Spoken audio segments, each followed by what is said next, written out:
Michigan Monarchs baseball resumes on this Thursday afternoon. Let's play two, a doubleheader between the first place Monarchs and the Richmond Jazz.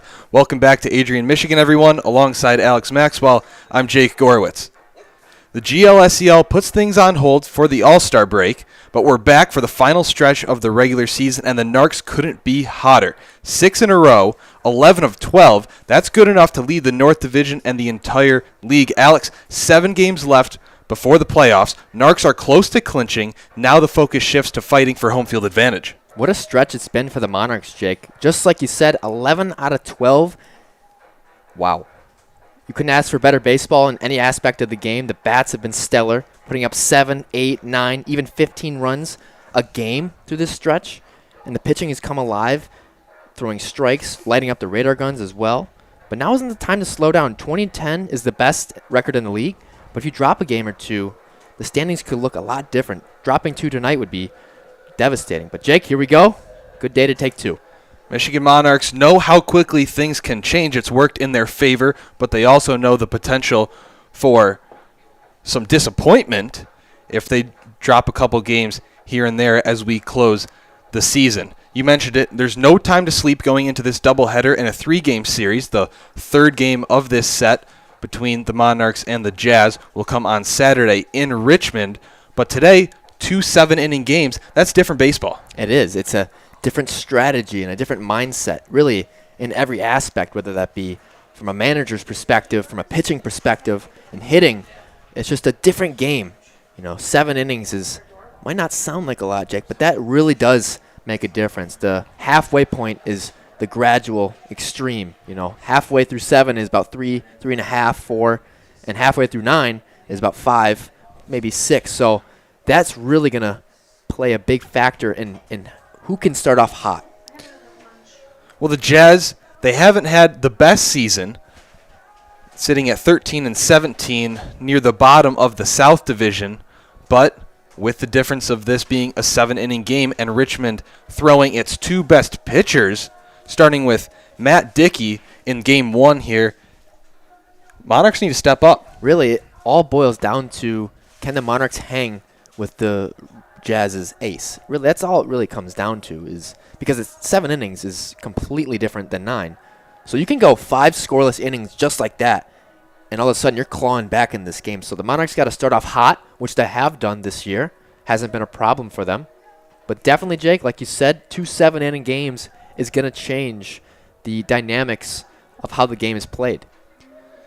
Dickey is not only Richmond's best pitcher, but he's also one of the best pitchers in the entire Great Lakes Summer Collegiate League. He was an All-Star along with a few of his teammates. The Jazz sent 6 All-Stars to the Cincinnati area. Monarchs sent 9 along with the coaching staff, but a couple comparables there. You cannot underestimate the Narcs' arms, though. Kevin Corti on the bump for the first game. He's been stellar this season. He's been a guy that you can really rely on, going deep into games, leading the team in innings pitched. And he's a guy that really doesn't have a problem lighting up the zone, and that's been a problem for many of the Monarchs pitchers, but not for him. So he's been a guy that they can rely on, and you know what you're getting out of Kevin, and that's usually a W. Kevin Corti, we all know how deep in games he can go. It'll be interesting to see if he can go all 7 here. We know he's a leader on this team, and he'll be needed today to get off to a hot start. You don't see too many sweeps in doubleheaders throughout baseball, regardless of level, but we all know the Monarchs, they like their sweeps, so they'll be going for a 2-game sweep here in one day tonight. Before we step aside for the national anthem, we'd like to give you a quick standings update.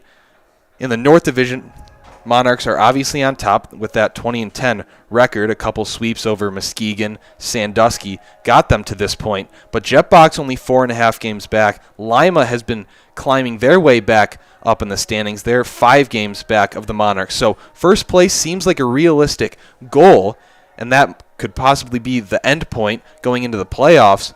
But you want to keep that first place for sure, and then you're battling the top of the South Division. Really, the ball is in their court if you're the Monarchs. And just like you said, Jake, the road to the playoffs is straight ahead, and home field advantage is in their back pocket. So here we go. You can't dance around and take your eye off the ball, literally, and drop 2 tonight, that would be absolutely devastating. And that could happen because of the pitching that the Jazz have. But here we go. Nonetheless, the Monarchs have been red hot, looking to continue that hot streak. The Michigan Monarchs will take another step forward toward that playoff run that they've had their eyes on all season long. It's great to have you with us for this one. We'll be back in just a few minutes for First Pitch.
Just about set for the first pitch of Game 1 of 2 on this Thursday evening. It's great to have you all with us. With Alex Maxwell, I'm Jake Gorwitz, bringing you the action for Michigan Monarchs baseball, playing host to the Richmond Jazz. 2 games today here in Adrian, Michigan. The last game of the series will be played on the road in Richmond on Saturday. A 3-game set between a couple cross-divisional teams. Alex, it's Kevin Corti getting the start today for the Monarchs. To the top of the rotation this Narcs team goes. Corti, we usually see him on Tuesdays, but after the All-Star break, he picks things back up on a Thursday. Well, there's a reason why we see him at the top of the Monarchs rotation. He's been so consistent this season, throwing strikes and consistently racking up W's for the Monarchs. Has the most innings pitched this year. He's got a great fastball, but he likes to keep his off-speed low. And he's really confident and comfortable on the mound. And he always gives his defense a chance to be in the game. So Corti, one of the Monarchs' finest pitchers, looking to have another good outing tonight. Corti sets up his defense, and his defense doesn't disappoint.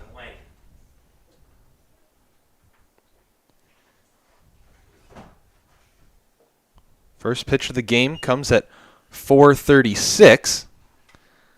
A ball inside to the Jazz third baseman, Peyton Lane. Count even, 1-1. After the foul ball back into the netting.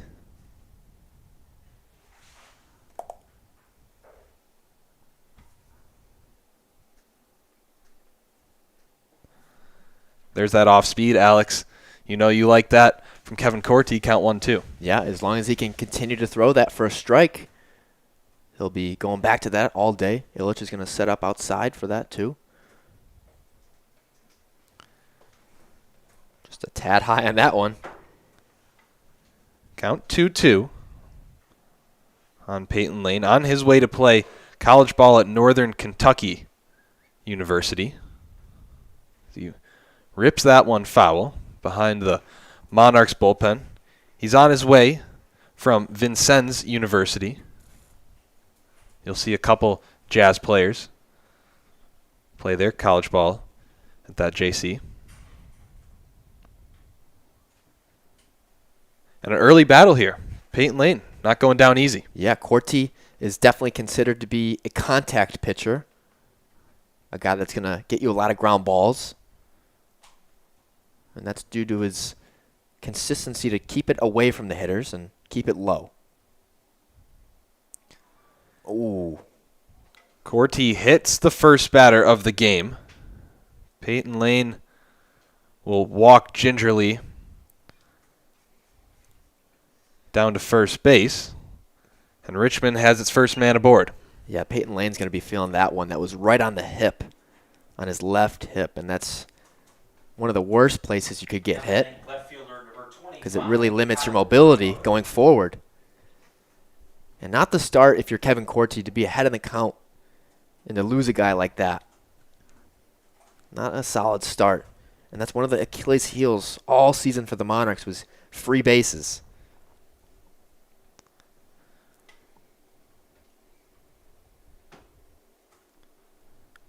First pitch to Kyle Kuramoto goes foul. Doesn't matter how the free passes come, whether it's walks, hit by pitches. That's been the key to many of the Monarchs' victories. Just filling up the zone. It's simple as that. And they've been doing that, during this 11 out of 12 game stretch.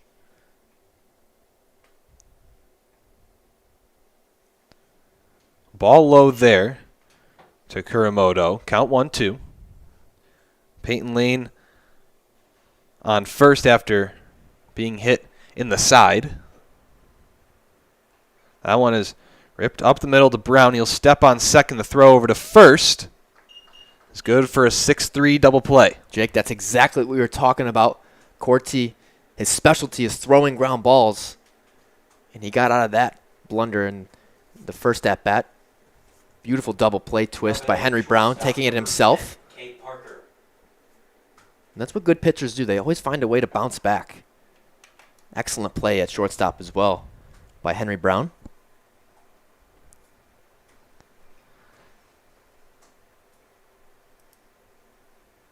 First pitch, strike to Cade Parker. And quickly there's 2 outs after the double play. Oh, how about that? Really fooled Cade Parker there. I'll tell you, that's Corti's best pitch. That sweeping curveball. And Illich is set up outside. Look, see, it goes back to it. Nope. That one is lined into left center field. It's going to get down. Fielding it barehanded is Seth Gurgley to limit an extra base hit by Cade Parker. I think that was a little bit of a mistake there from Corti. That was 0-2, and he missed his spot. Illich was set up outside, and he missed inside. And what does a good hitter do? He takes it to center field. Looks like it could have been a double, but Gurgley did a fantastic job of cutting that off.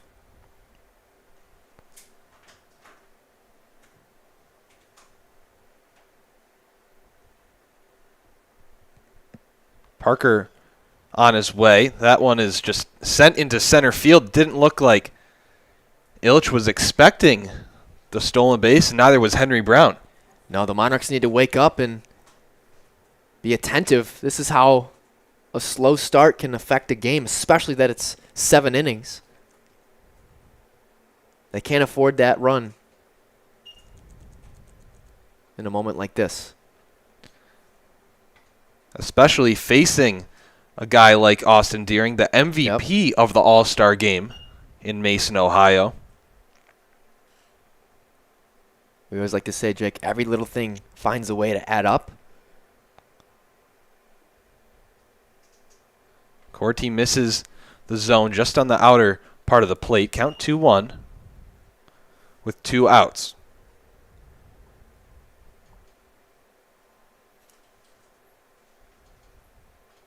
That one is a grounder to Cuthrell.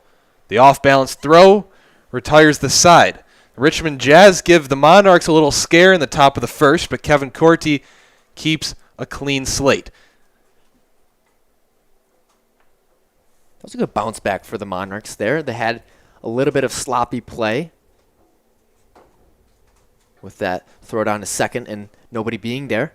But Corti doing a good job of bouncing back on numerous occasions, the first one being a hit by pitch, and then the second one with a runner on third.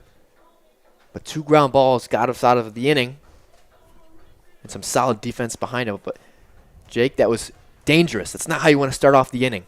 Not how you start the game, but you got through the heart of that lineup. 2 back-to-back All-Stars in Cade Parker and Austin Deering. You've got to be happy if you're Kevin Corti. Oh, yeah, and especially since, you didn't get them. They didn't hit anything hard off of you. They just hit weak little ground balls, and that's his specialty. He's a contact pitcher. You're going to see a lot of that. And he's got to be happy with the infield he has, especially with Sandon Cuthrell making that difficult play on the run. But you're going to see a lot more of that as the game progresses. Corti definitely one of those guys that likes to make you off-balanced and uncomfortable. And he's seen it. Really showed us that so far. I wouldn't be surprised if we saw a pitcher's duel today between Kevin Corti and Matt Dickey here in Game 1, at least. Matt Dickey, sorry to cut you off, Alex. No. One of the top pitchers in all of the GLSEL. He was an all-star, just like Parker and Deering. He leads the league in strikeouts with 37 of them through 33 innings pitched, and he's got the second-best ERA in the league, just a hair over 1.09 to be exact. Those are fantastic stats, and I agree with you somewhat. But I also wouldn't be surprised if the Monarchs just disregard all of what you just said and just put up 9 runs on them and say, I don't care, and get out of this game early. Because they have that mojo in them. They don't care. I mean, so what? He's one of the best pitchers in the league. We're the hottest team at the plate, so it works both ways. Perhaps Dickey hasn't seen a lineup No. like the Monarchs. He sure hasn't. Off the bottom of the He'll face Reese Longstaff to lead off the bottom of the first.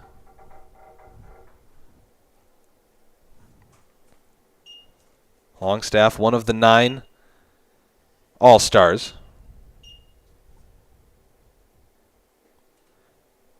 Takes a fastball high. Count 1-0.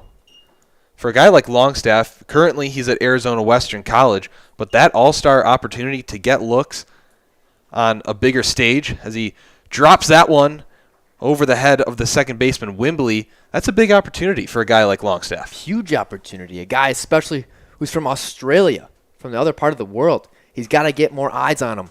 That's his big red flag. Can he get noticed? Because he's such a good ball player. And we saw there just taking that pitch to the right-handed side. I mean, he's got what it takes. We've seen a lot of good players over the years, Jake, and he's got it. So it's all about, can he get recognized? Joe Quito steps in. First pitch strike from Dickey, count 0-1.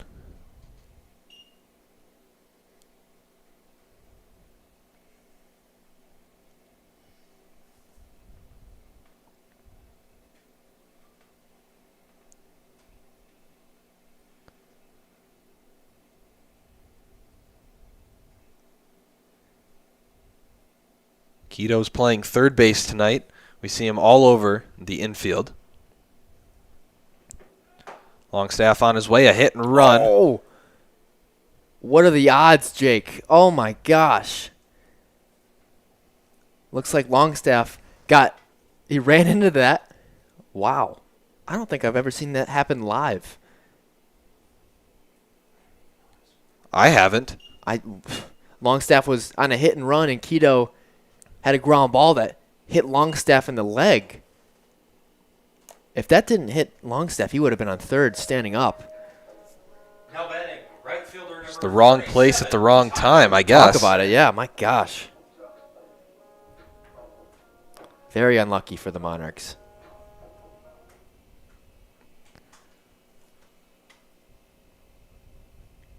Fastball outside starts Tyler Nelson's at-bat. Nelson, one of the league leaders in RBIs.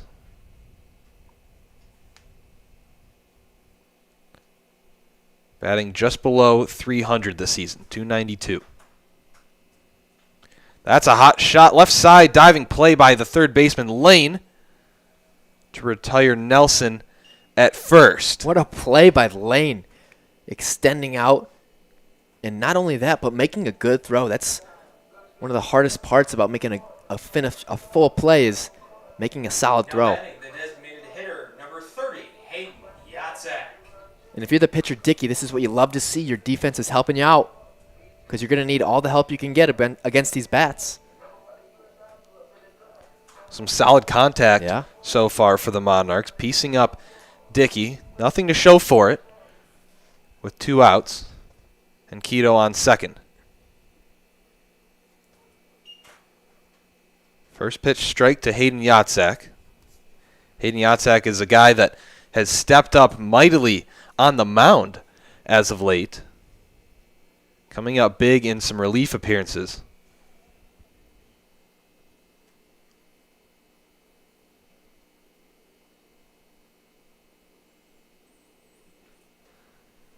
Hit right back to Dickey.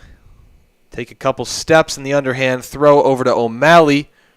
Retires the side. So Kevin Corti in the top half of the first gets a little help from a double play ball, and then a diving stop by the third baseman Lane helps out Dickey. Not only are we seeing a little bit of a pitcher's duel so far, Jake, but we're seeing a defensive duel as well. Both sides have made excellent plays in the fields already, just in one inning.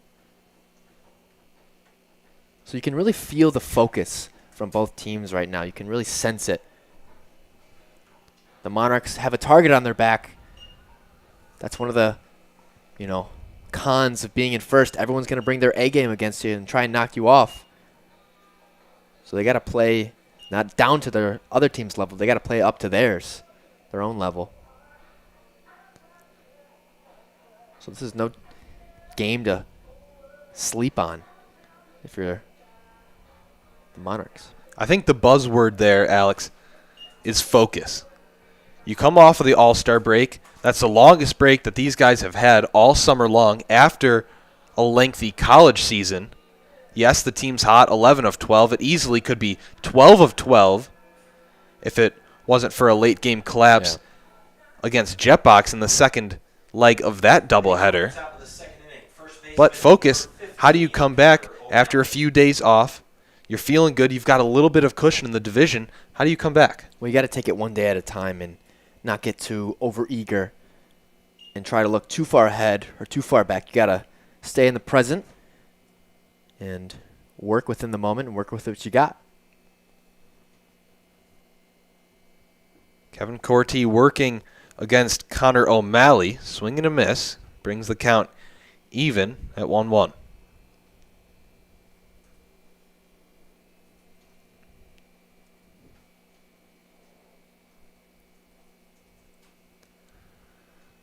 It's lined into left center, but it's going to drop in between Longstaff and Gurgley. Another base hit for the Jazz. Really good swing there from O'Malley. He's got a really athletic stance with a high leg kick. And he pieced that fastball of Cortez up in left center. Now batting right fielder number 23. The Jazz have some solid bats all throughout the lineup. You know, O'Malley hitting .323 this season. So nothing to sleep on, 1 through 9. Called strike on the outer part of the plate against Brandon Schrepf.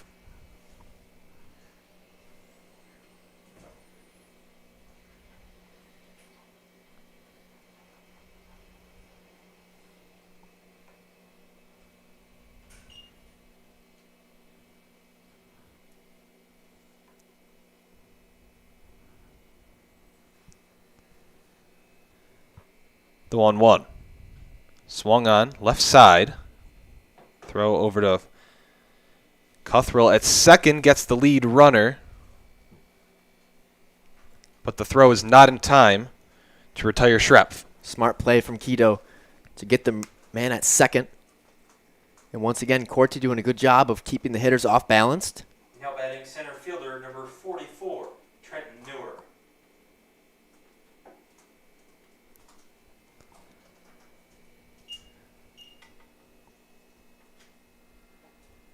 First pitch strike to Trent Newer, a rising senior at Ohio University.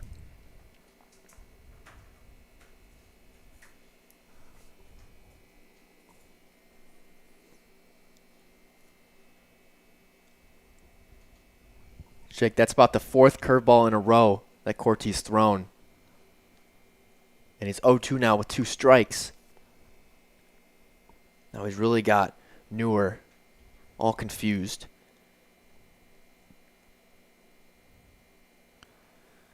Once again, Corti ahead in the count, this time 0-2, but he plunked Newer. Yeah, I think that's a case of overthinking.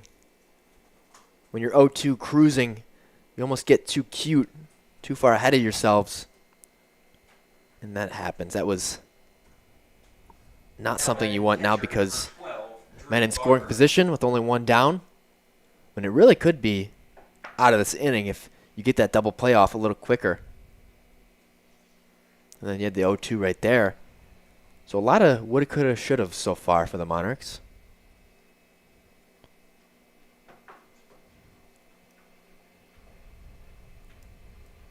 Fastball in on the catcher, Drew Barber. Count 1-0, 1 out in the top of the second. Scoreless through 1, but Richmond with 2 men on.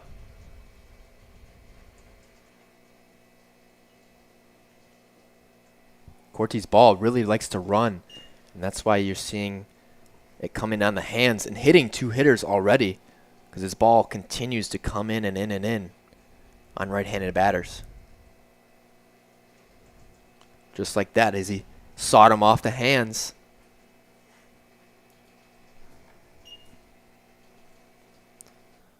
Foul ball brings the count to 2-1 on Barber. Rocking that neon green Yep. sleeve on the right arm. Looking like a Seattle Seahawk. Yeah. There's that breaking ball. Yeah. That one finds a home in the zone. Count 2-2.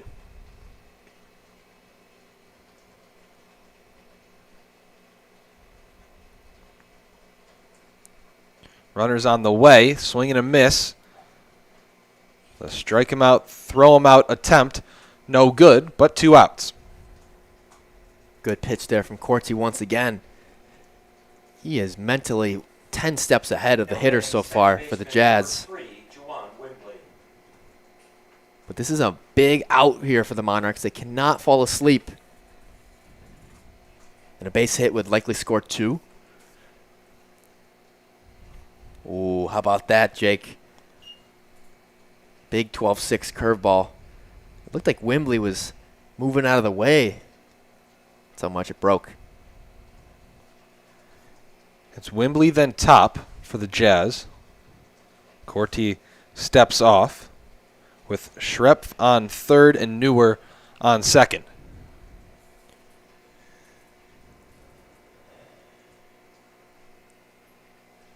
Popped foul, count 0-2 on Joanne Wembley.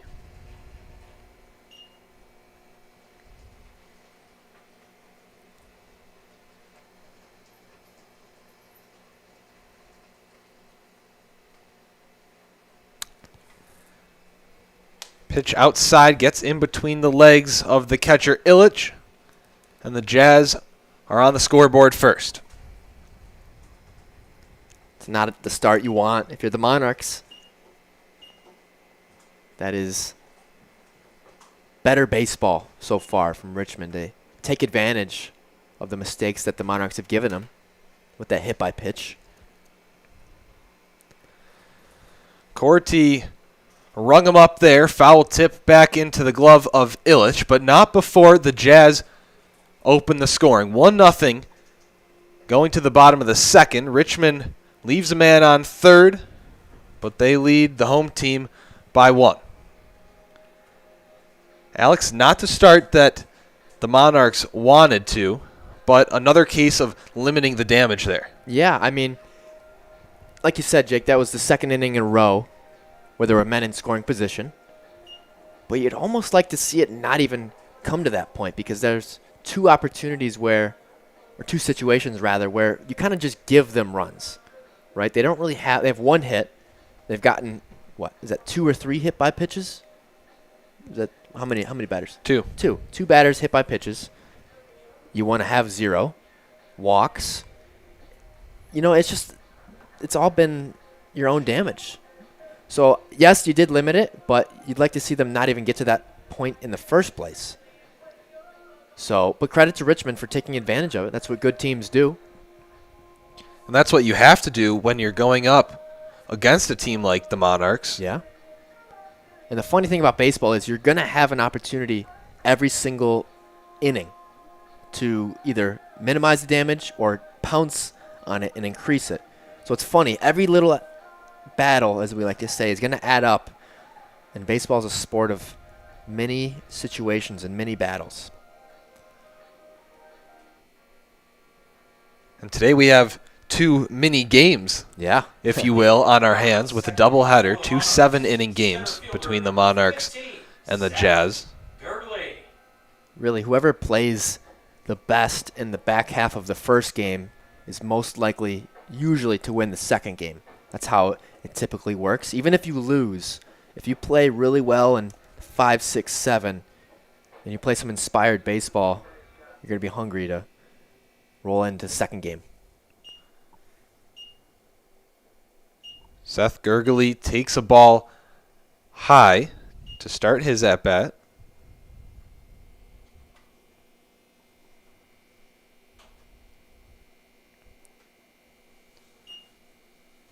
Takes that pitch, count 1-1. Gurgley, one of the hottest hitters in this Monarchs lineup. The emergence started, what did you say, probably Nearly a month ago. four series ago? 4 Yeah. or 5 series ago? I'd call it maybe close to a month ago. It was after that home run. Is that what you're referring to? Yeah. And we said, is this the turning point of Seth Gurgley's season? And it sure has been. Ever since that 3-run shot to deep right field. Cranks that pitch foul down the first baseline. Count stays 1-2. One of the things about Gurgley is he's been barreling the ball up nearly in all of his at-bats. And that's why you've seen his average rise to 297, coming up from about 237. Gurgley had a 3-hit game against Sandusky on the road in that last series before the All-Star break. 1-2. Blew it right by him. Down goes Seth Gurgley, and that's another strikeout for Matt Dickey. Matt Dickey doing a really good job of finding the outer half of the plate and really living there. You know, you see his ball has a lot of juice on it. Not easy to catch up when it's on the outer half of the plate like that, especially on a left-handed hitter.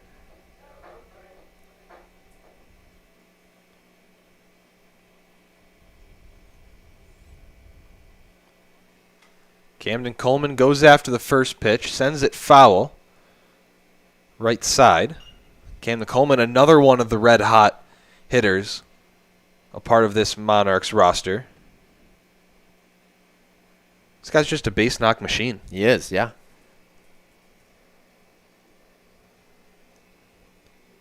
But Dickey's been one step ahead on nearly all of his pitches. I've seen some solid contact, but nothing that goes home for a hit, really, except for one. Called third strike. Coleman shaking his head a little bit at the call. But 2 quick outs for Matt Dickey and the Jazz. It looked like Coleman had to get out of the way a little bit. And he scooched back a little bit. But nonetheless, the umpire doesn't care. That pitch was close enough. Definitely close enough with 2 strikes to be called.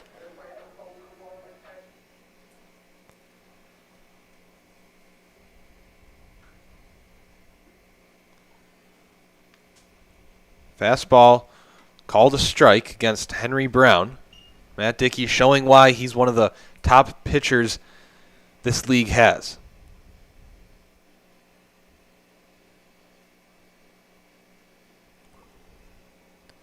We've seen the off-speed from Corti, but it's Dickey's turn now. He's really dealing, Jake. You know, your statement about how he's going to do well, it's really paying off right now.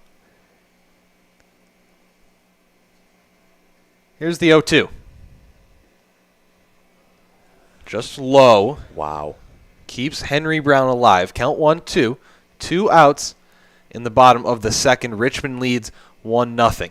They got a run across in the top half of the inning on a passed ball. They had 2 runners in scoring position, with only 1 coming home.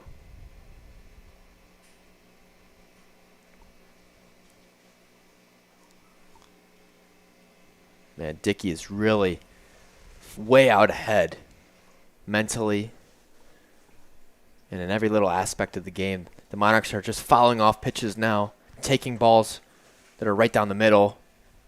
And when you see a guy take a ball like that down the middle, it doesn't mean that he's not ready to swing. It means that he was fooled. It means that he was expecting another pitch, and Dickey's fastball blew it by him. So credit that to Dickey.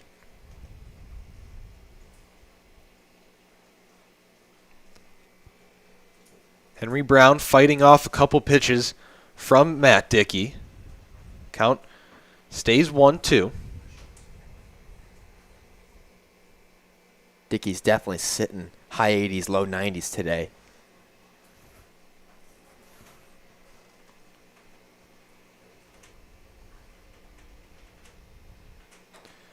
Left side, fielded cleanly by Lane. 3 up, 3 down. 2 of the outs of the strikeout variety, and we go to the top of the third, 1-0. Alex, there's something about this game that it feels like it has a little bit of a all-star break hangover to it. Well said, Jake. It seems like they're a little bit of zapped, like the energy's been zapped out of them a little bit. And it does help that Richmond is throwing their ace, so they're really going to rely on him, and they're really going to ride his coattails. As we've seen, Richmond hasn't really done anything that's threatened the Monarchs so far. Just one hit, 2 hit-by pitches, and many walks. But, Jake, like you said, a little bit of a hangover for the Monarchs, and that's something we were worried about going into this game. But we've seen it over and over. The Monarchs have been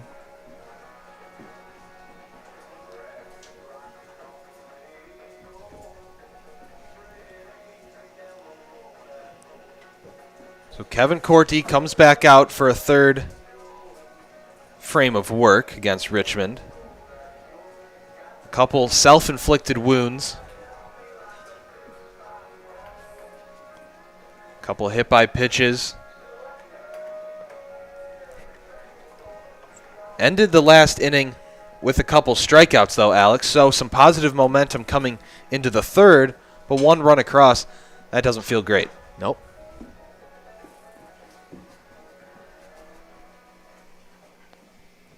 Leading off the top of the third inning. Top of the order for Richmond. Third baseman, number 9, Peyton Lane.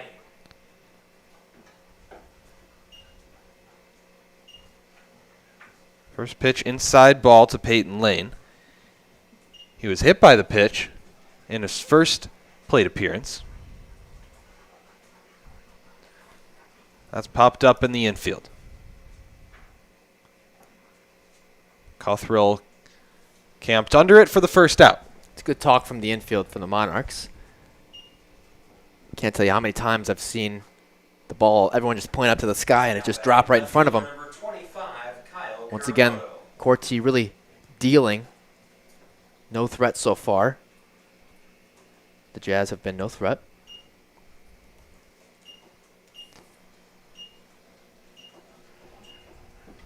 Kyle Kuramoto fouls off the first pitch over the netting.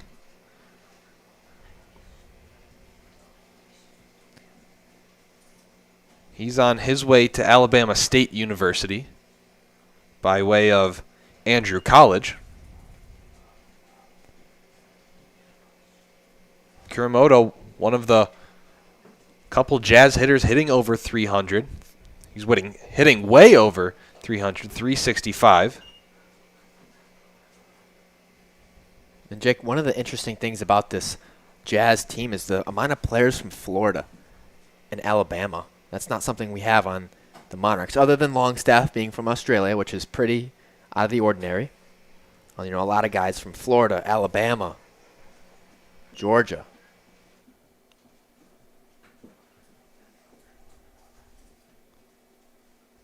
Two low. A block there by Illich sends the count full.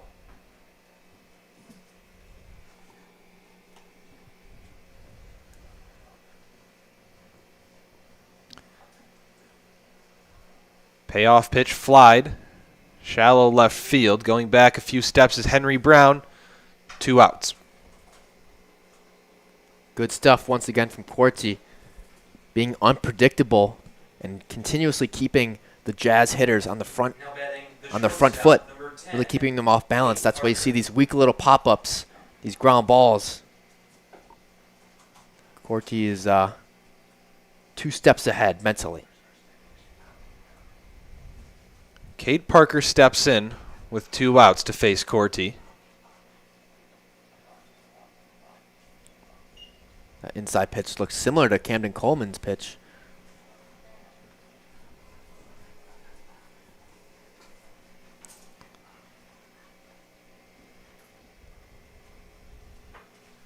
Count even, 1 apiece. And Cade Parker was the Week 4 GLSEL Player of the Week. Reese Longstaff was the honorable mention for that award the week prior. But Parker hit .500 during that stretch, 11 for 22, with 8 extra base hits. That'll do it. Oh, that's a good pitch there from Corti. You'd like to see that go in his favor. But Jake, my goodness, that stat line you just read was unbelievable. I believe there might have been a grand slam in there as well. I think there was. Yes, there was. Yes.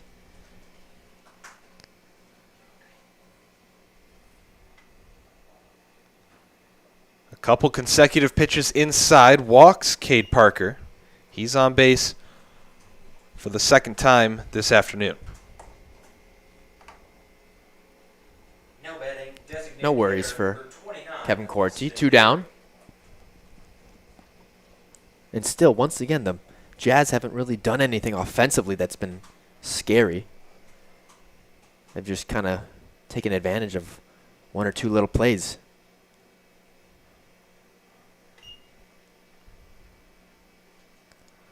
Strike there taken by Deering.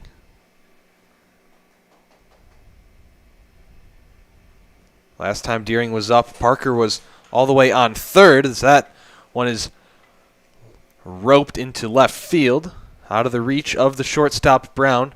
There's 2 on with 2 outs. It's a good little piece there from Deering. Outside pitch taken to left field. And the Jazz staying alive with 2 down. Now batting, first baseman, number 15. Really doing a good Connor job O'Malley. of handing it to the next guy. Staying efficient.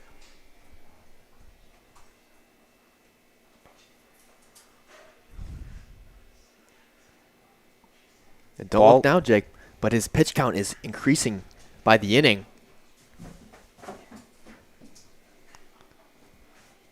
Well, we know Kevin Corti can go far into games. That one game a few starts ago, he pitched 110 pitches late into that game. Connor O'Malley lines out to Camden Coleman to end the inning there. Once again, Kevin Corti strands a few Jazz. Good job limiting the damage, like you said. But, hey, let's not get to that point in the first place. Let's fill up the zone. Let's get things rolling defensively. 1-0 the score going to the bottom of the third. Matt Dickey back out on the mound for Richmond. We'll be right back.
Bottom of the third inning for the Monarchs. Catcher, number 13. Bottom of the Patrick third, Young. Monarchs trailing by 1. They've only managed 1 hit against Matthew Dickey of the Richmond Jazz. Dickey has faced 7 Monarchs through 2 innings. And now he'll face Patrick Illich, the Narcs catcher.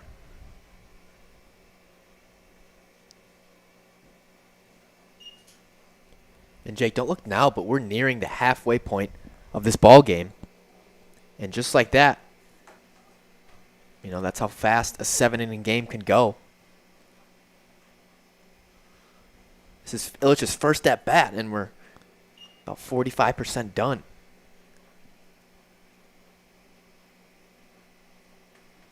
And against a guy like Dickey, it's helpful to have a few at-bats, see him a few times, and maybe by that second or third, maybe even fourth plate appearance against Dickey, then you'll get the swing of things. Right, literally, yeah. But in a game like this, even if he goes 6-7 innings, at this rate, you're seeing him 1 or 2 times. twice right, if yeah. you're at the bottom of the lineup, 3 times if you're at the top. Right. Yeah, and that's really why playing 7 does make a huge difference, especially if you got a guy that's really rolling on the mound. Completely different ball game. There's a sense of urgency, and sometimes people get anxious when you're urgent. 2-2, skied into foul territory in right field. Going over is Schrepf, and he makes the play. Some range there. Wow. Some good jump and some good range. Wow, what a play. I tell you, Dickey's really getting a lot of help tonight. Now batting, the second baseman, That was not an easy play by any means. Cothrell.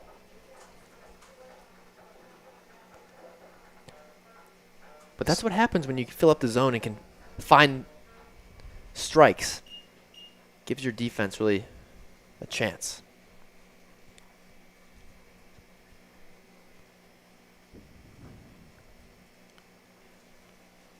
Cothrell swings and misses at the first offering. Cothrell, then we return to the top of this Monarchs lineup. That one's popped weakly into foul territory right field. That one, though, Schrepf can't get to. Good hustle there from Schrepf in right field. Couldn't get to that one after making a nice grab. But that shows you that the Monarchs are late. They're late on those fastballs. That's why they're sending him over to right field. You'd like to see him go up the middle or left center. That's where all the power comes from.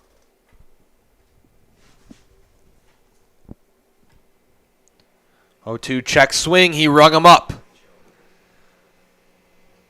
Dickey is really in cruise control right now. 1 through 9. I'd like to say the Monarchs are close, but they're really not. Dickey's been that good tonight. The left fielder, number 5, Reese Longstaff. That's already Dickey's third strikeout of the game and brings him to 40 on the year. Wow. Really showing you why he's the ace of the league.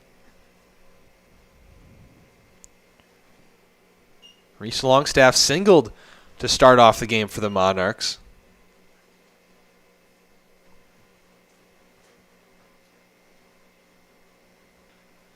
That one is pieced right back to Dickey. A close play at first. But Longstaff is retired. 3 up, 3 down. Dickey's glove just got a piece of that one. Yeah, he nicked that. Longstaff had that barreled up. And with his speed, even a ground ball to the pitcher, he can almost beat out. And it looked like many of the Monarchs were saying that he beat it out. First base coach Peter Riley was really pleading his case. And Jake, that looked pretty close up here. Who knows? If we had a replay, I would like to send that one up to New York. But how many bang-bang plays have we seen from Reese Longstaff at first base on plays that just simply shouldn't be close?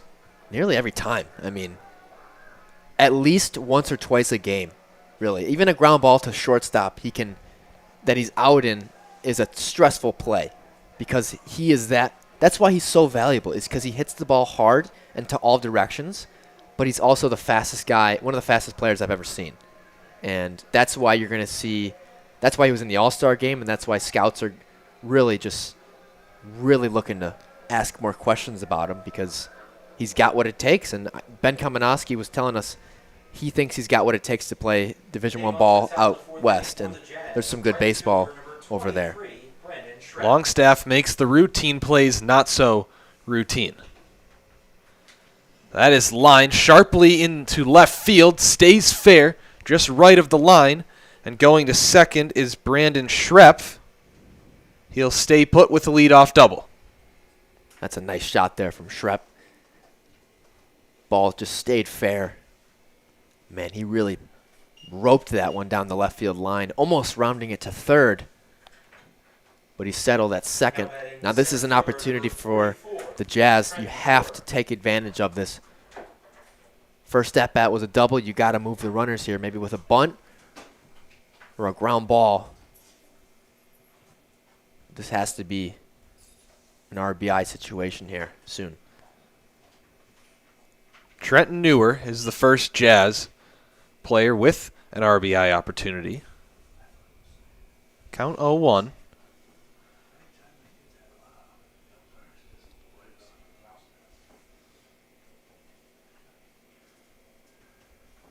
Yep. And the bunt, like you suggested, Corti throws it inside of the bag to Camden Coleman to retire Newer. But Newer does a job and advances Schrepf to third. Yep, that was definitely a bunt situation. Because now you got Drew Barber up. Now Drew Barber, all he has to do is make solid contact, whether that be a sac fly or a ground ball that's not at the pitcher or at third base. And Schrepf has to have a good secondary. Don't fall asleep over there on the base paths. That's how Richmond scored its first run. Yeah, absolutely. They were smart and aware on the base paths. Actually, it was Schrepf. Yeah, it was. That scored Richmond's first run. I thought it was, but I was waiting for your confirmation.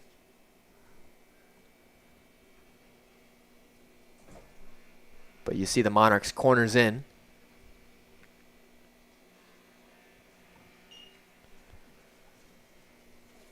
That ball stays high and in. Count 2-1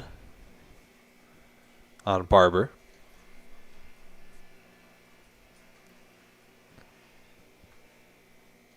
Corti jammed him there inside. Count 2-2 after the foul ball. Now this is the biggest at-bat of the game so far. Because if Corti could manage this out, that would be monumental.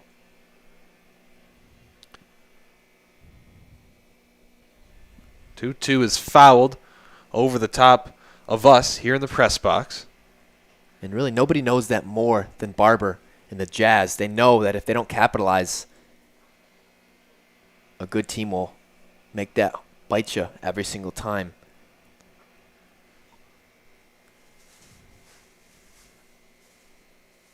Here's the 3-2. Dropped it right in there. Called third strike. A monumental out there for Kevin Corti. 2 outs. Top of the fourth. That's exactly what we're looking for, Jake.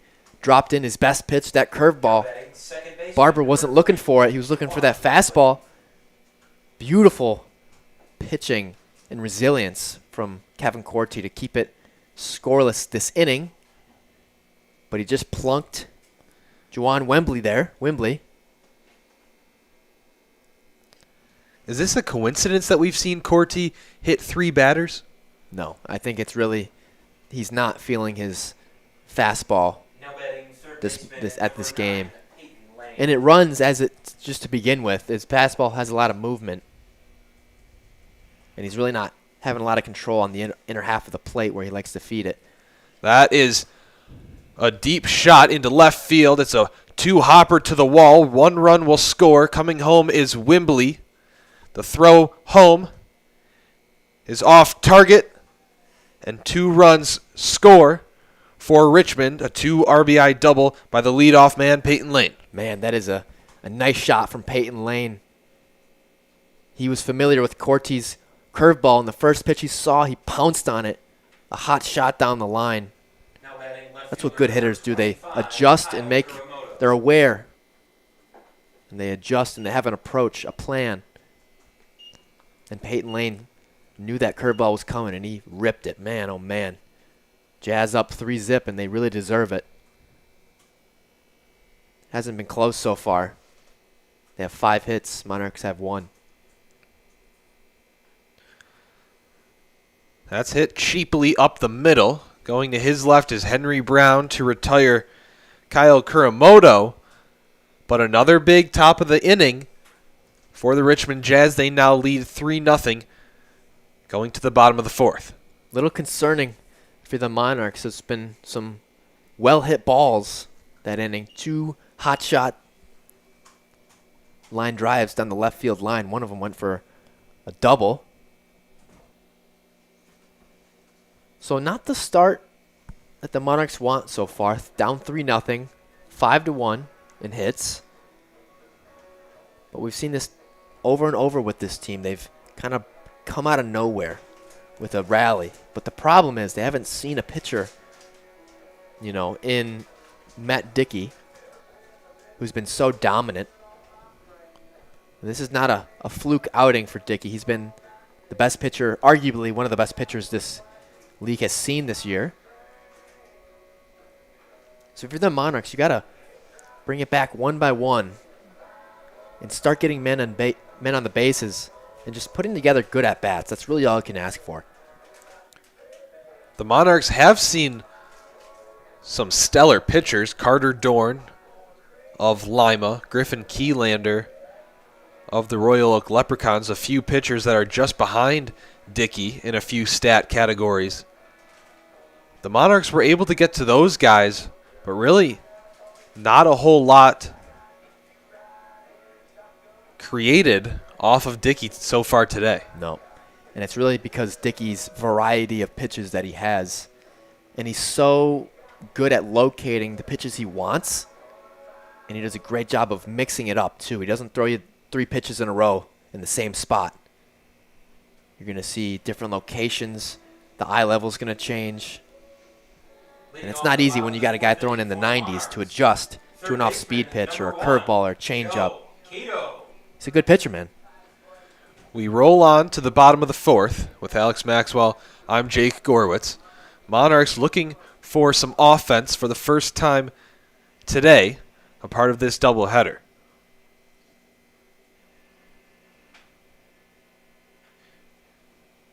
Ground ball right side.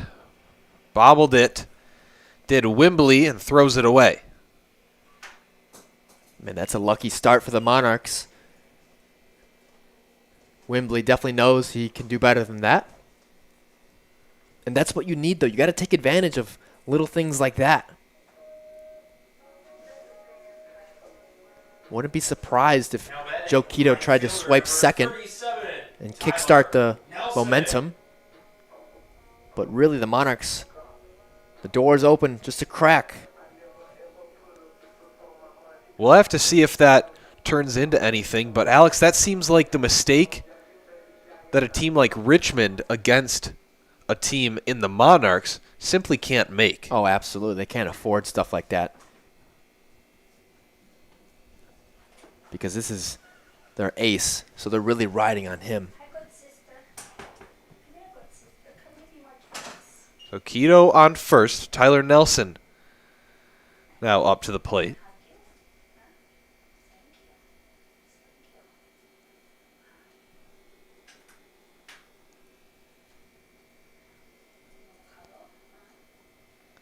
Nelson had a 4 RBI game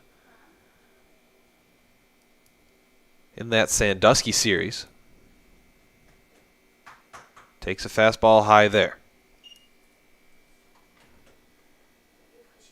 Nelson, a guy that the coaches have a lot of confidence in. There's a reason why he's hitting in the 3-hole. A guy that can hit it hard, really, to any part of the field also.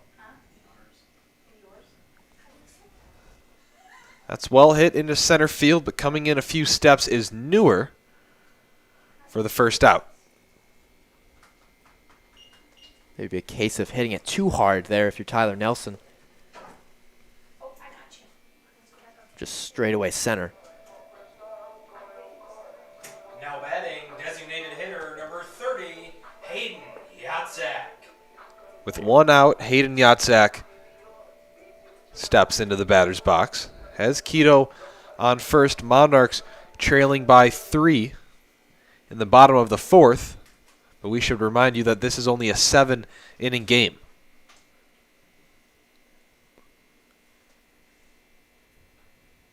Right side through the gap from first to third. We thought Quito might be going, but he wanted to see the ball through into right field. A safe play there to stay at second. Yeah, we've seen Quito really do that earlier in previous games. But not a bad move. You're down 3, you need runs. It all starts with him, so that's the right move.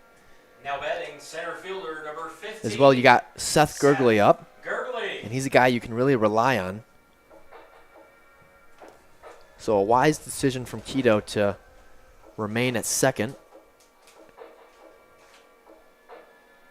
I'd rather have men in scoring position with 1 out than 2 outs and a man on first.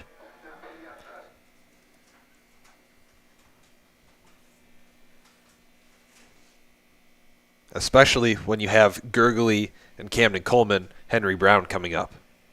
Yep.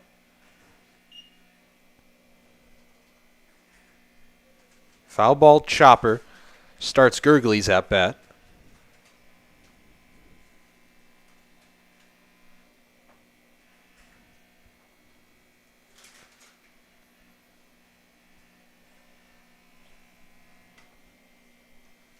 Dickey got Gurgley and Coleman to strike out back-to-back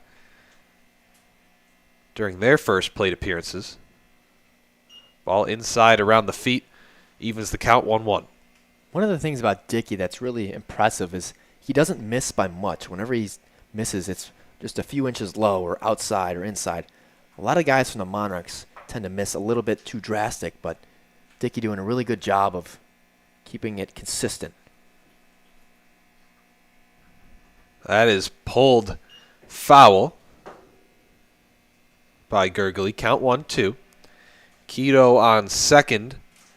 Yatzak on first after the nice piece of opposite field hitting by the DH.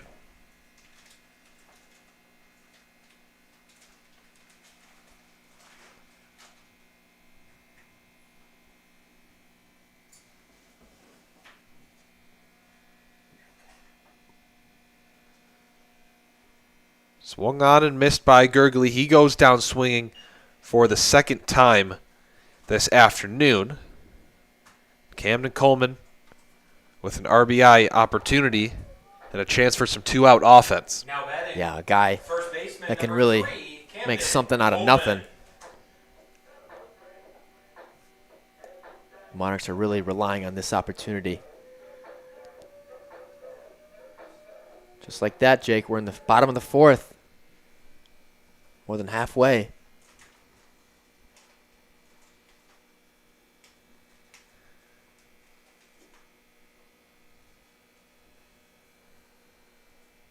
Camden Coleman went on the first pitch. Count 0-1.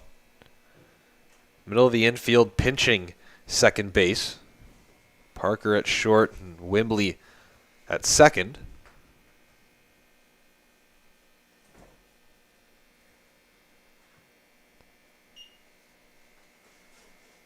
A nice play there by the catcher Barber, ranging over to his right. Yeah, he's done a good job all day. Not just that pitch, but a multitude of pitches in the dirt, being a wall. That makes a lot of confidence out of Matt Dickey to throw that off speed in the dirt. Quito on his way to third. He saw something that he liked, but a foul ball will send him back to second. You hate to see that. That was a great jump from Quito. He would have been safe. But one of the things with the Monarchs that's been an issue with them is they always seem to foul off pitches right when there's a guy about to take a base, whether that be second or third. I mean, that's just credit to the aggressive approaches they have at the plate. But once again, Quito would have been safe, but no one's fault there, just a little unlucky.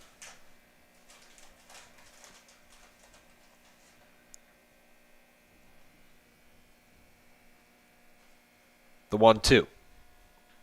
Pieced right to the third baseman lane for the third out.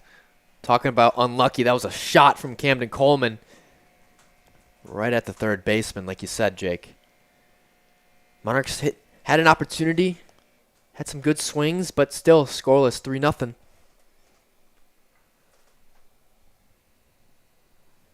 Monarchs got a couple men on base in that inning, but nothing to show for it. The home team will make a pitching change. Excuse me, no they won't. Thought that was a 37 or a 38 that we saw on the bump, but it's still Kevin Corti. We do have movement in the bullpen, though, so that was not far-fetched. And it's TJ Potkova wearing number 22. So between 33 and 22, I'll cut you some slack. How about that? maybe you can see where I went wrong there. We haven't seen Pakova at home in a minute. No, he's usually a weekend guy on the road. We don't have many weekend home games at all. And he's made a decent amount of starts this year, so assuming he comes in for Kevin Corti at some point, we'll see him in a relief spot. But for now, Kevin Corti still commanding the bump for the Monarchs. He's run into a bit of trouble throughout the past couple innings. Jazz scored 2 in the top of the 4th and opened the scoring in the top of the 2nd. Corti faces Cade Parker. 1 for 1 so far today with a base on balls.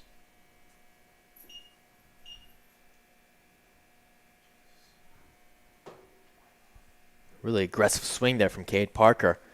Looked like he was trying to hit one to the 380 sign out there in left center.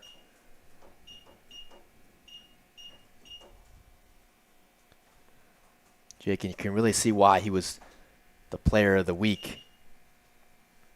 He's got a really effortless swing. A lot of confidence, you can just tell. You can point him out from a mile away. Parker and Deering hitting back-to-back in the lineup. Came into this game tied for the team lead with 34 hits. Each of them with a hit so far today, staying tied. But Parker will have to wait before he has another chance to take the lead. Excellent pitch once again from Kevin Corti. Even though his offense has been quiet, he hasn't been quiet. Hitter number 29, Austin Deering. A nice pitch.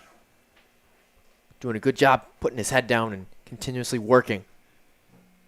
He's brought a little bit of a jam this game. Ground ball right side, a diving play by Cuthrell. The throw from his knees. Got him! What a play! What a diving stop, Jake, like you said, from Cuthrell. How about that athleticism and the quickness to even get a hold of that ball? My gosh, and then to get up from your knees. Not an easy play, but he made it look routine. And once again, the Monarchs defense doing a good job of keeping Kevin Corti in this game. 5-star play from Cuthrell over there at second base. Sanding Cuthrell robs Austin Deering. 2 outs now in the top of the 5th.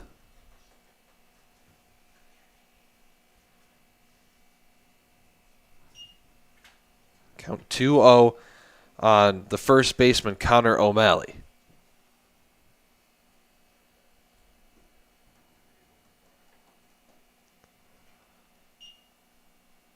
Ball low. 3-0 count.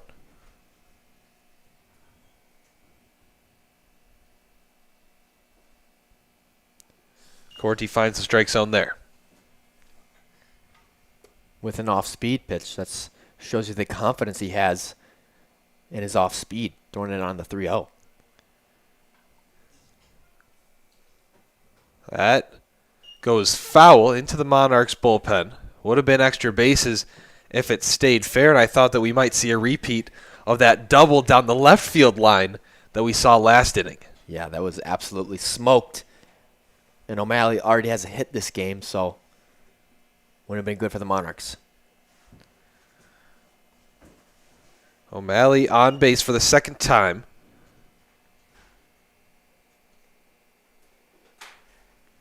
And Jake, due to the shortness of this game being 7 innings instead of 9, I would be a little surprised if we saw Corti head on over to the mound in the next inning. So let's see if he can finish tonight's outing strong. Pass ball will allow O'Malley to advance to second. And Brandon Schrepf, he's been the Monarch killer so far tonight. He has been hitting the ball hard and finding gaps and scoring runs. Yeah, he has been, Jake.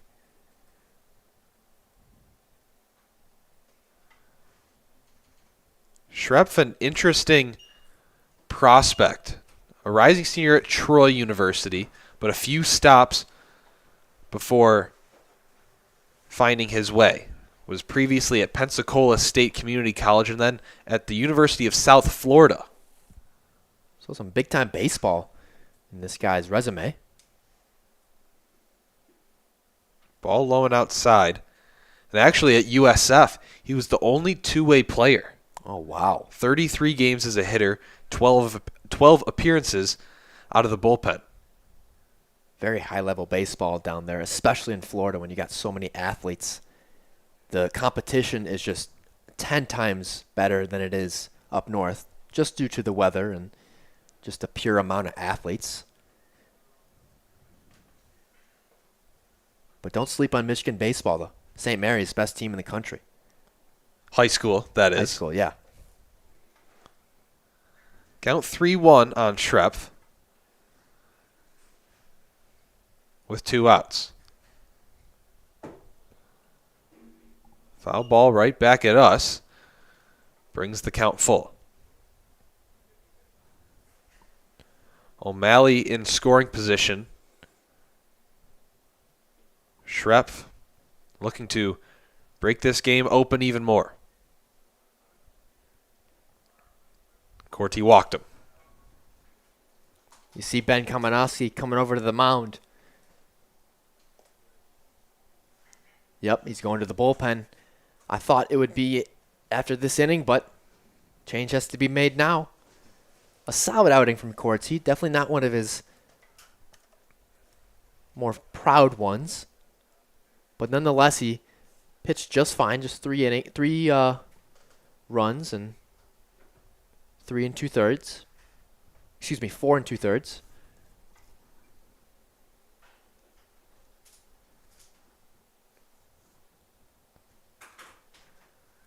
The Monarchs will bring in TJ Potkova now, a right-hander from Henry Ford Community College. We were just talking about Schrepf as a two-way player. Potkova himself played both ways this past spring for Henry Ford. Made 10 appearances on the mound, 5 of them being starts. And then batted .396 actually in the batter's box himself. That's very impressive.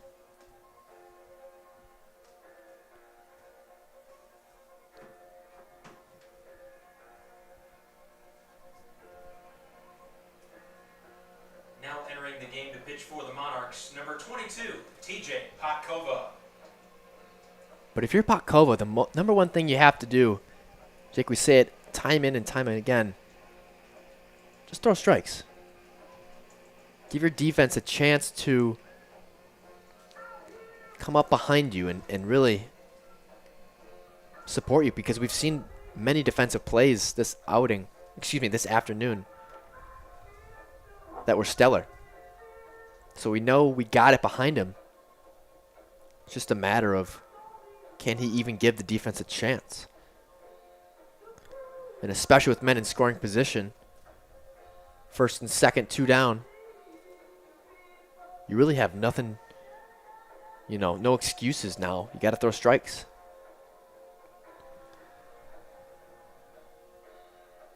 Potkova inherits 2 outs in the top of the 5th, but he also inherits 2 runners. O'Malley on second, Schrepf on first. Back-to-back walks from Kevin Corti sets the table for Trenton Newer.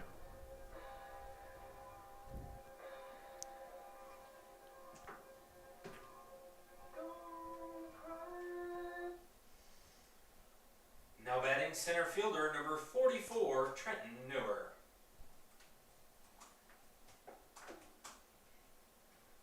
Newer, the first Richmond Jazz to face TJ Potkova.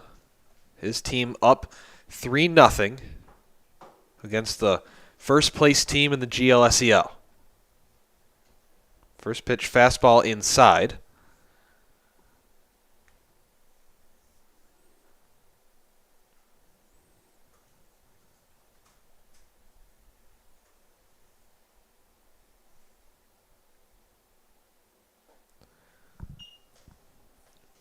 Swing and a miss there by Newer. Brings the count to 1-1. A big aggressive swing there from Newer, swinging out of his shoes. Maybe like to see a little more discipline with men in scoring position and 2 down. But a good pitch there from Patkova.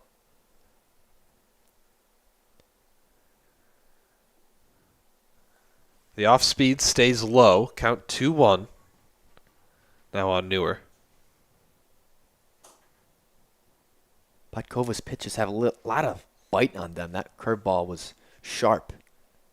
And his fastball likes to move and dip a lot too.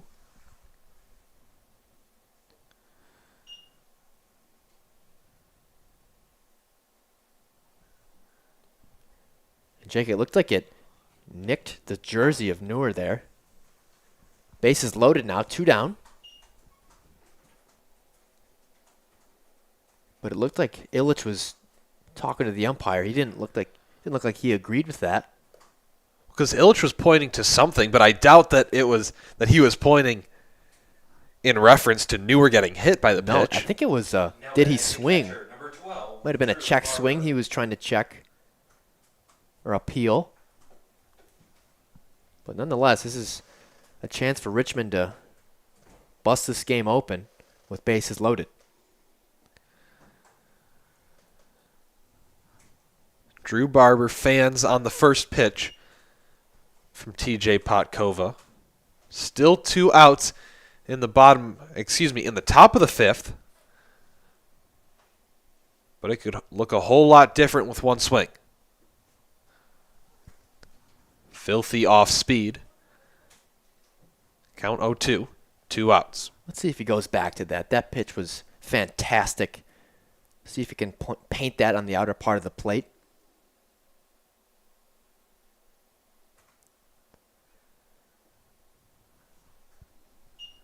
A big-time stop there by the catcher, Illich. Gliding over to his right to save another run.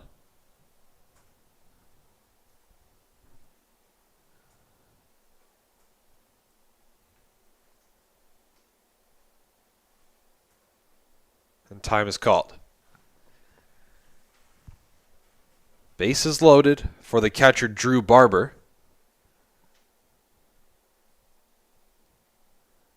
The 1-2. Outside, and an even bigger time stop there by the catcher, Illich. That was fantastic. Really sliding to his right. And that pitch wasn't even close, and Illich still managed to keep it in front of him, saving a run. But Patkova's got to find the zone. Just what I was saying earlier, Jake, if you're going to miss, you can't miss drastic. Fastball outside, count full. Runner's going to be on the move here. 3-2, 2 outs. Base is juiced. This could get ugly here if the Monarchs don't stop it.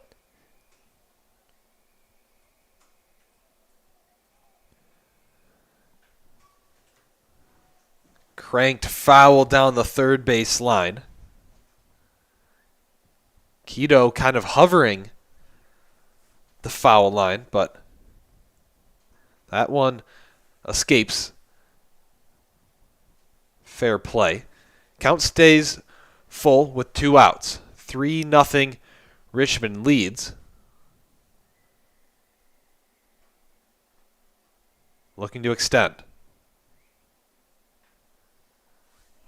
Flied, right field, foul territory, and it just skips out of play. Tyler Nelson couldn't run that one down. Fantastic job from Drew Barber, staying alive and making Patkova's life that much more difficult in an already stressful situation. 3-2, 2 outs, bases juiced. Here we go, Jake.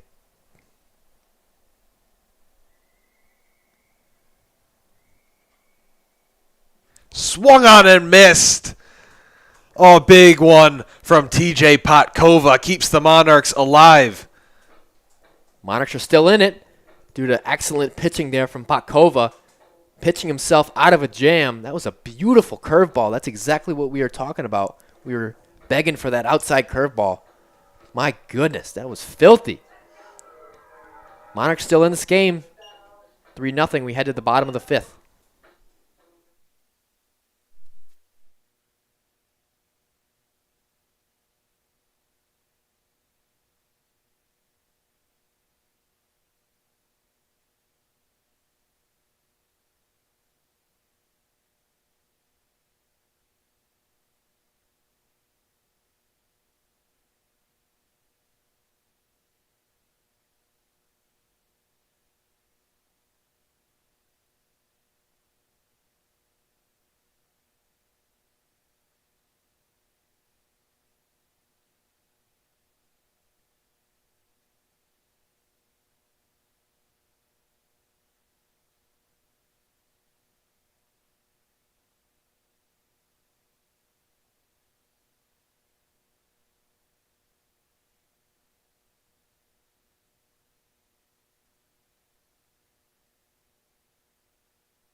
Going to the bottom of the fifth here in Adrian, Michigan. Monarchs down 3-0 to the visiting Richmond Jazz.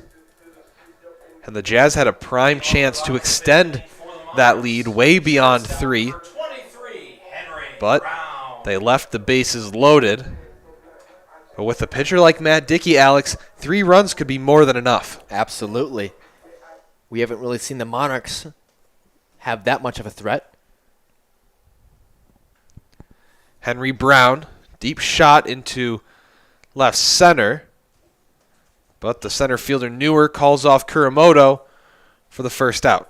We've seen a few nicely hit balls tonight, but unfortunately for the Monarchs, they've been perfectly placed right into the gloves of the defense. And once again, Henry Brown with a deep shot, like you said, Jake.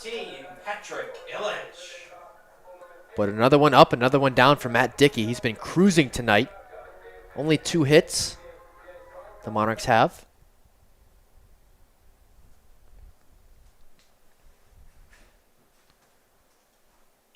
Ball low and away to Patrick Illich. He certainly pulled his weight in the top of the fifth defensively, saving what I would consider to be 2 runs. And he sends that one right back at Dickey. And another close play at first, but another out. How many baseballs have we seen hit right back at Dickey tonight? Well, that's one right there. I think we've seen maybe 2 or 3.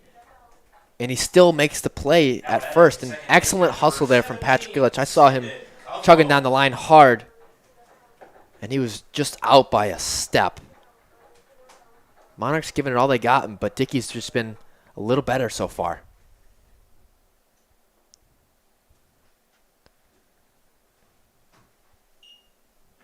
And that's baseball. Sometimes the ball literally isn't going to bounce your way.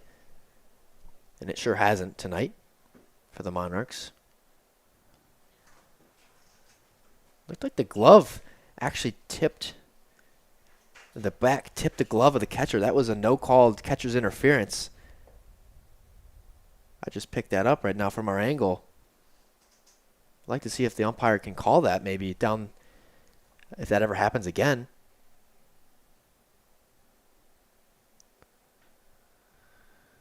Weak dribbler to the charging shortstop Parker, but the throw is high. Cuthrell is safe at first.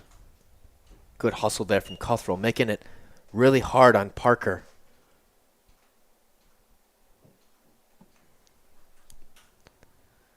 So with 2 outs, the Monarchs get a base runner turn the lineup over to the top with Longstaff. Now batting, left fielder number 5, Reese Longstaff. Jake, the Monarchs have pieced together a little bit of momentum, but they haven't really done anything with it. Just a few base runners and a few infield singles, but they haven't pieced together a string of them. Not yet, at least. That's the thing with this Monarchs team. You never know when the runs are going to come. They usually always come. In that last game against Sandusky, going for the sweep, it was a late charge in the 8th and the 9th to steal that one from the Ice Haulers. That's poked into left field by Longstaff. Bakuramoto ranges over to his right for the third out. Once again, that's 3 nicely hit balls for Longstaff tonight. Only one of them found a home.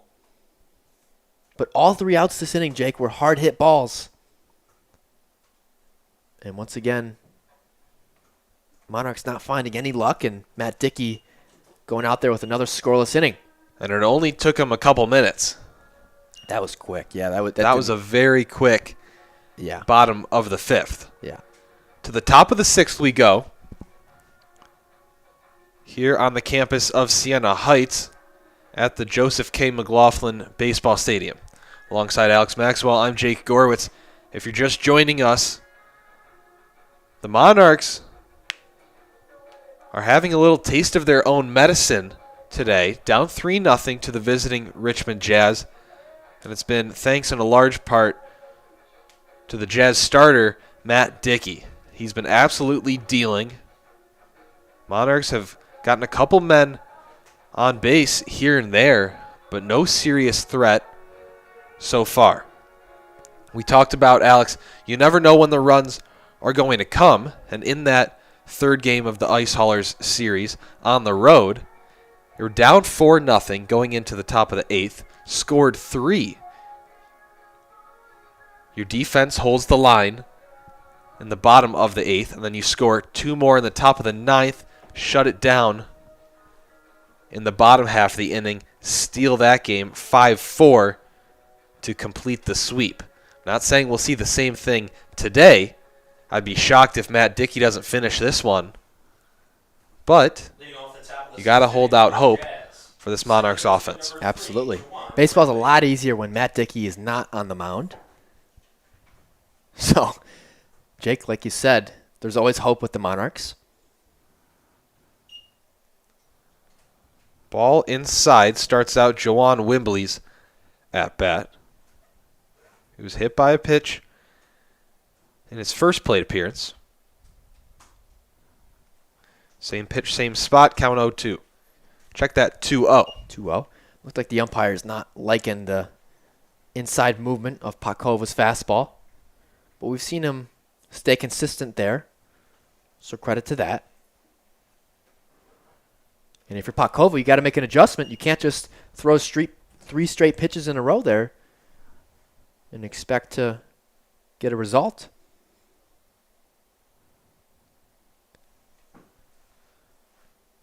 There you go. Count 3-1 on Wimbley.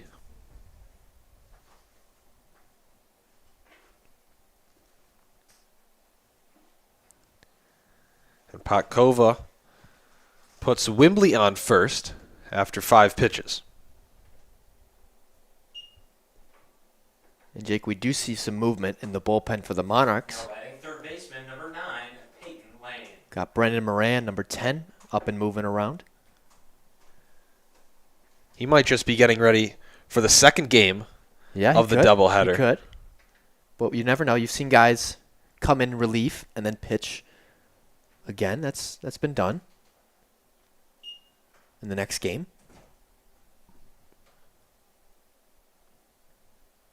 I feel like the layover in between the 2 games could be a challenge, though.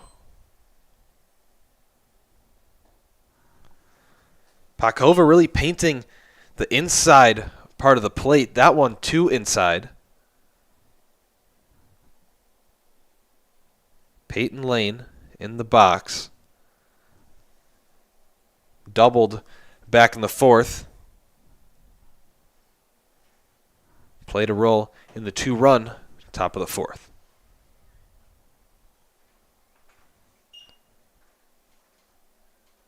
He extends his arms there. Just gets a piece of it, sends it foul. Count now 1-2.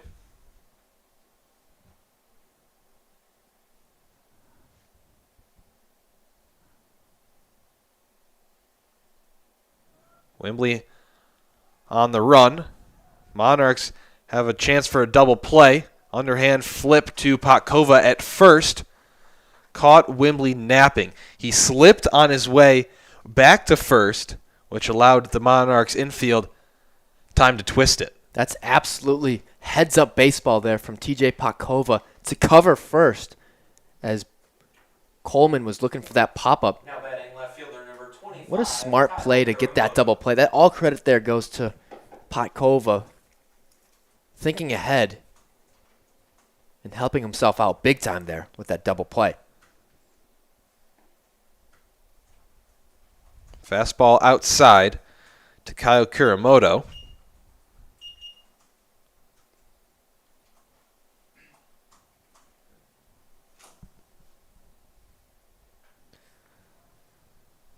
It's well hit into center field. Under it is Gurgley for the third out. 1-2-3 goes Richmond. TJ Potkova working smoothly in his first full inning in this game. Score stays the same. Going to the bottom of the sixth, Alex. 3-0. Monarchs, a couple base runners throughout this one, but really nothing to take too serious. No, not too serious like you said, Jake. They've had spurts of little success, but they haven't done it enough to make any damage or make any noise. And Matt Dickey deserves all the credit in the world for that. Jake, we talked about it. 1 through 9, the Monarchs seem to have threats. But tonight, there hasn't really been that, threat in any part of the lineup. We've seen some hard-hit balls, but that's part of baseball, You're not going to get a hit every time. Only 3 hits so far as we head to the bottom of the sixth. We've seen the Monarchs put up 11 hits, 10 hits, 12 hits, 13 hits, sometimes even in the high teens it's 17 hits. This is very unfamiliar territory for the Monarchs. And Jake, like you said, Dickey's been cruising. Not really any threats to his scoreless outing so far. Not sure if we even have a runner that's made it to third base yet. Leading off the bottom of the sixth inning, third baseman number 1, Joe. The farthest the Monarchs have made it tonight is second base. Keto's gotten there twice. But besides him, nothing doing. But lucky for the Monarchs, it's Joe Keto in the box to lead off the bottom of the sixth.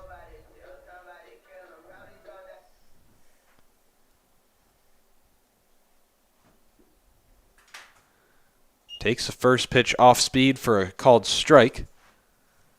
Matt Dickey really showing no signs of slowing down.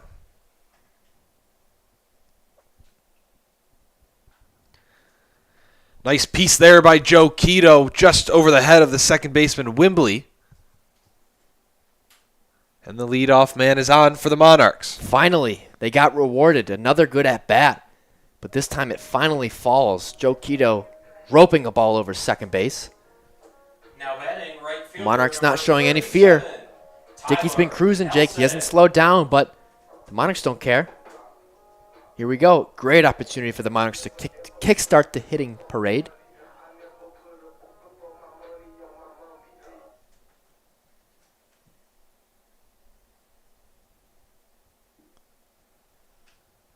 Tyler Nelson wanted all of that pitch from Dickey. Count 0-1.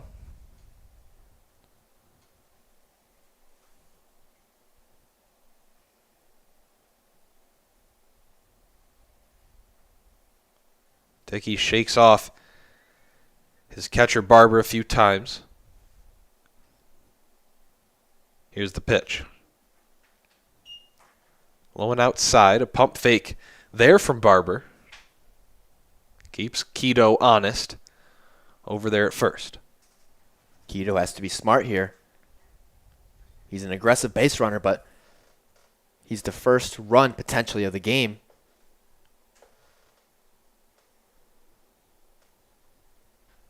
Nelson drives it to center field, but it hangs in the air long enough for the center fielder Newer to record the out. That's Nelson's second rope to center field today. That just hasn't found a home. 2 batters, 2 ropes so far. Only one has gone down. Man, I tell you, that would have really changed this inning. Keto would have likely got to third on that. Man, just like that.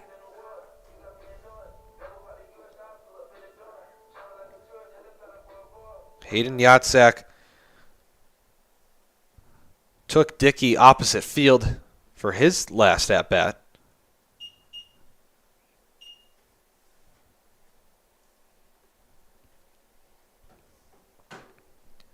He singled back in the 4th, moved Keto from first to second, but that was as far as the Monarchs got.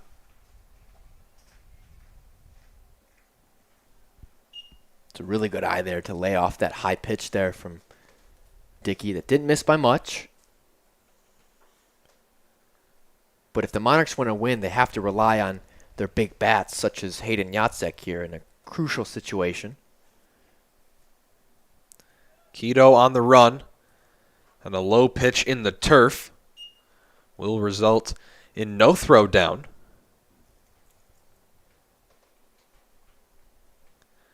And instead of starting the offensive charge with 2 outs, Keto leads off the inning with a base knock. And that can be the difference. Oh, yeah. And just like that, Jake, you got 1 down and a man in scoring position, and arguably your most talented hitter up in Yatzak, a guy that can really change the game with only 1 swing. So if you're Yatzak, this is a hitter's count right here. 2-1 with only 1 down and a man on second. You got to be looking for a pitch you like, and if you do, and if it's in your wheelhouse, you got to take advantage.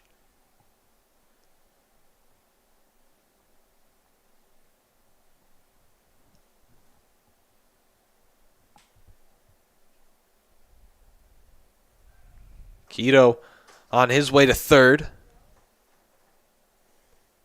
Throw not in time. Closer call than anticipated, but the speedy Keto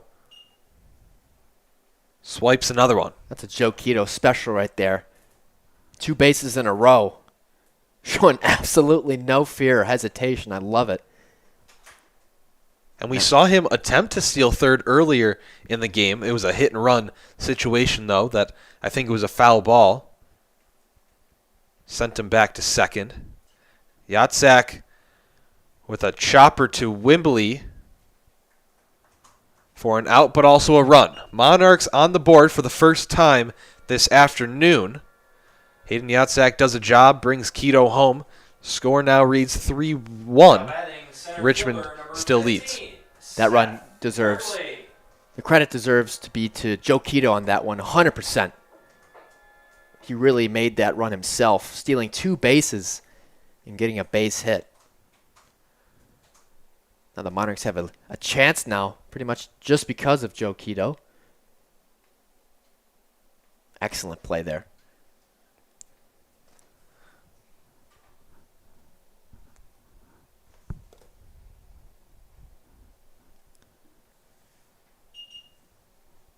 Gurgley goes chasing a couple times in a row. Count 0-2. He's in a hole early against Dickey.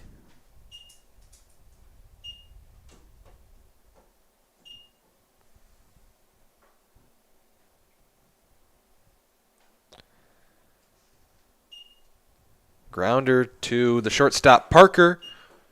Retires Gurgley. He throws his helmet down in frustration, but the Monarchs get 1 run back. TJ Potkova going back out for the top of the 7th. Alex, the lead for Richmond shortened by 1 run. But in a 7-inning game, there's only 3 more outs. Yeah. It really does change the aspect of a game when it's only 7 innings. And this is what I feared, Jake. The Monarchs didn't really get anything going until late. And it might be too little too late as we head to the top of the 7th already, the final inning. And Jake, it took one man really to get a run across, and it was Joe Quito. Pretty much all his run. It took Hayden Yatzak putting the ball in play, but Quito advanced himself. Yeah, he pretty much was a one-man show that inning, even though Tyler Nelson had a shot to center. But Jake, we talked about this. You called it. This is what happens when you have an ace that's so dominant. It just completely eliminates the opposition's offense. And all you need is 3 runs. 3 runs can win you a ball game when you got a stud on the mound such as Dickey. And I had a feeling we knew what we were going to get out of Matt Dickey. And one of my biggest question marks coming into this one was, would Kevin Corti and the rest of the pitching staff for the Monarchs be able to match Matt Dickey? And really a solid outing by Corti. And TJ Potkova working well so far. But still, bottom line, 3 runs. Maybe that's all you need. Yeah. 3 runs is all you need. Really, sometimes 2 runs can even get it done. But not only that, Jake, but the defense of the Jazz has been good enough to keep this lead at a minimum. So the Jazz deserve to win, or deserve to be leading for a multitude of reasons.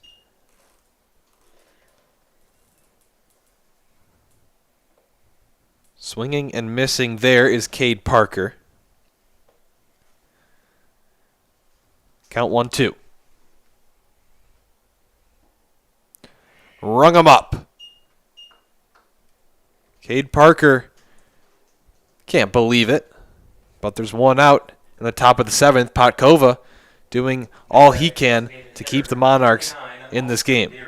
Potkova really doing a good job of, like you said, Jake, keeping them in this game. A big out there from Cade Parker. And it looks like he's found his groove, really finding the zone with that off speed. Keeping his fastball low and away as well. Just like that, but just a tad outside.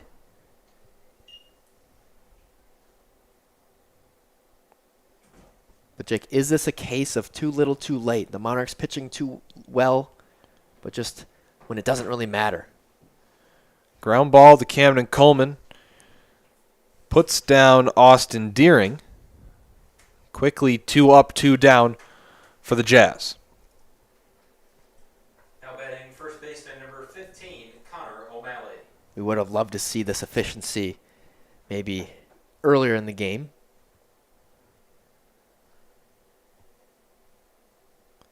With the exception of a few doubles back in the 4th, Richmond has been awfully quiet too offensively. It's just been a matter of capitalizing on the opportunities given by the Monarchs defense, really. Right.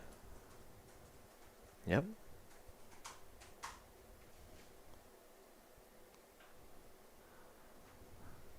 O'Malley sends the off-speed pitch into center field. 3 up, 3 down. TJ Potkova with an efficient top of the 7th.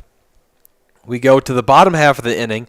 Monarchs down to its last 3 outs. It's 6, 7, 8, Coleman, Brown, Illich. This is the last opportunity for the Monarchs.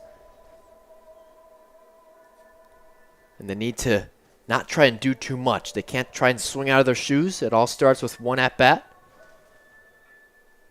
Just put together a quality at bat and give it to the next guy. That's really all you can ask for. And you can't try and beat Dickey at his own game. You have to have an approach or a plan.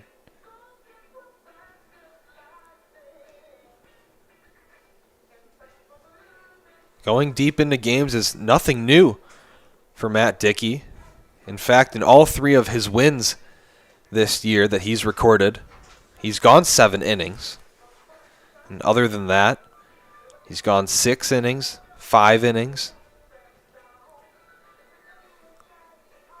And for a team in Richmond that comes into this series with a 13-17 record,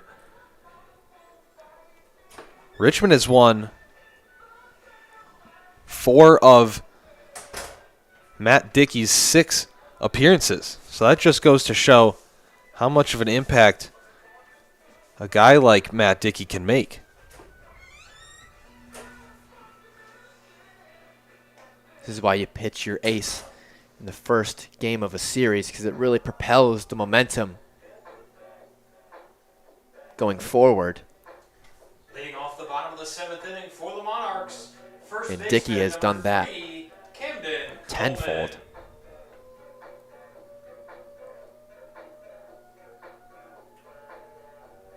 Bottom of the 7th, Jazz lead the Monarchs 3-1. Camden Coleman will have the first crack at Matt Dickey.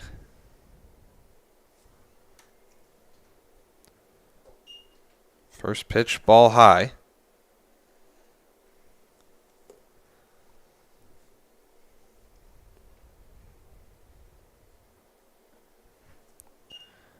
Fastball blew it by him, count even. This fastball has been electric from the first pitch to now. The Monarchs haven't found an answer for it.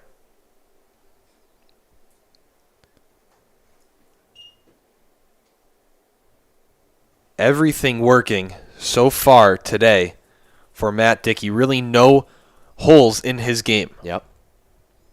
And that's credit to his not being predictable in any sense. Mixing up his pitches and sticking with his guns. That's what he does there. Puts down Camden Coleman. 1 out in the bottom of the 7th. And that's a good hitter in Camden Coleman, who was defeated in nearly every aspect there. Now batting shortstop number 23. That is impressive to make a guy swing and miss 3 times. You don't see that at this level.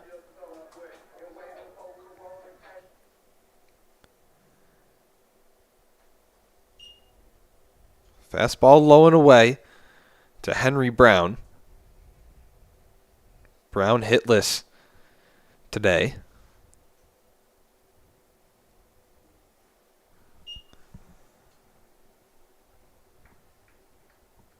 That was a big out there from Dickey to really stamp and claim his authority on the mound, even as we hit the last inning of the game.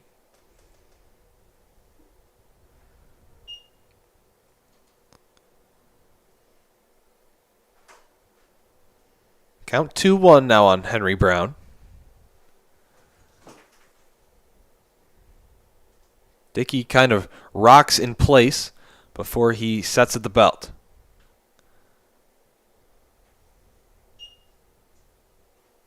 You see him lean back before every pitch? Yeah. A lot of guys like to have a mental little note or routine. Pitching is all about finding your rhythm, really, in any way. And anything that can help you, you really have to utilize.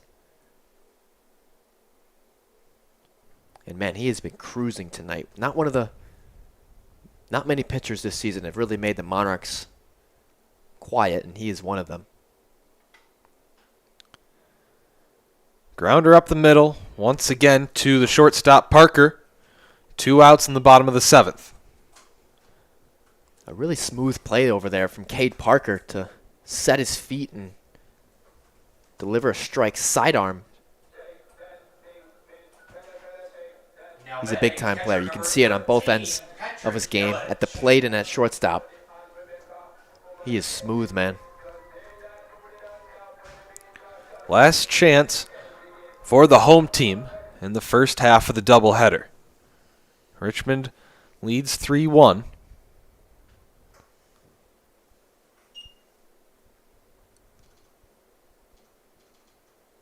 Matt Dickey hoping to put this game to rest.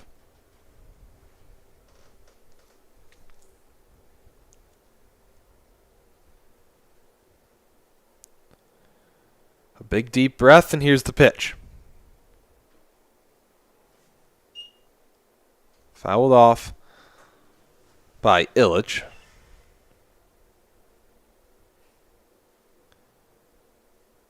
And you see a quick laugh there by Dickey as his catcher Barber flips the ball back to him. Yeah, he's way ahead right now. 0-2, 2 outs. He knows he has this game in the palm of his hand. And he's had it in his hand from the very beginning. And the way things are looking, it looks like he's going to finish that way. Not a bad miss, though. Going high and in on the 0-2. Yep.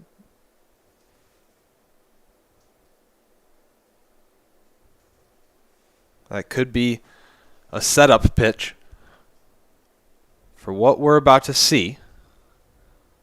Yeah, he's done a good job of mixing eye level all throughout the game, making it just that much more difficult.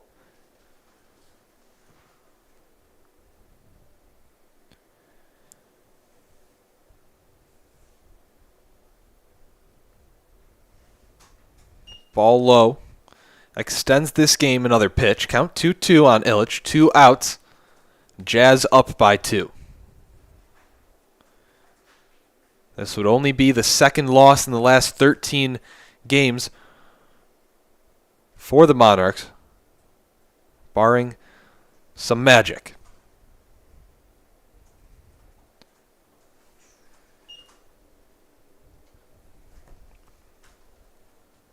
Illich doing a good job fighting in, staying alive. That pitch did not miss by much.